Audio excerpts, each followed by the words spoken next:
Moments ago, I also signed an executive order to dramatically increase production of critical minerals and rare earths. It's a big thing in this country, and as you know, we're also signing agreements in various locations to unlock rare earths and minerals and lots of other things all over the world, but in particular Ukraine. We're doing very well with regard to Ukraine and Russia. And one of the things we are doing is signing a deal very shortly with respect to rare earths with Ukraine, which they have tremendous value in rare earth, and we appreciate that.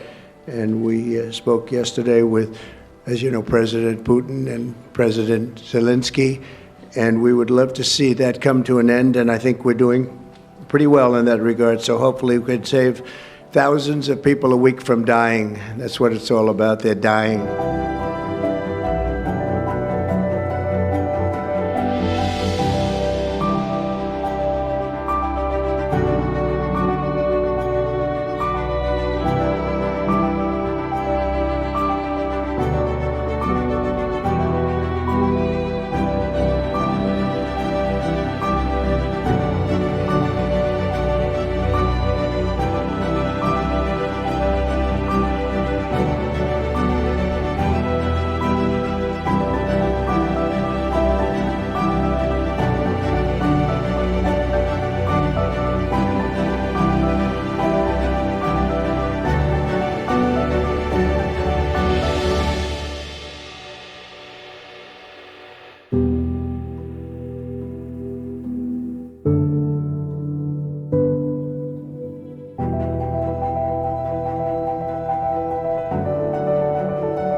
Freed Ukrainian prisoners of war celebrated on Wednesday after Russia and Ukraine each agreed to release 175 captured troops. Moscow said it freed an additional 22 wounded Ukrainians as a goodwill gesture, following a phone call between U.S. President Donald Trump and Russian President Vladimir Putin.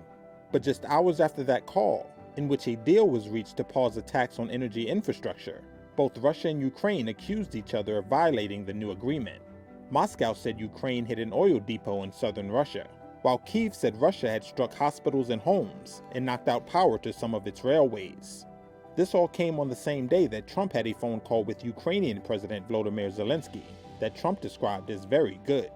Before their conversation, Zelensky said Moscow's continued attacks showed its words did not match its actions, and that Russia was not ready for peace. He also said that the United States should be in charge of monitoring any ceasefire. You're in no position to dictate what we're going to feel. The hour-long call on Wednesday between Trump and Zelensky was their first conversation since an Oval Office meeting descended into a shouting match in late February. Intelligence sharing in terms of defense for Ukraine will continue to be shared. Later, White House spokesperson Caroline Leavitt said Zelensky asked Trump for additional air defense support, and that Trump said he would help locate the equipment in Europe. She also said Trump has moved beyond a previously negotiated U.S.-Ukraine minerals deal.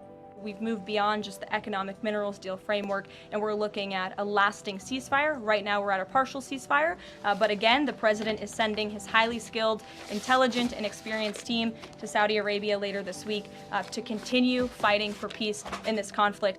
Trump has long promised to end Europe's deadliest conflict since World War II, but his outreach to Putin has unnerved European allies, who fear it heralds a fundamental shift after 80 years in which defending Europe from Russian expansionism was the core mission of U.S. foreign policy.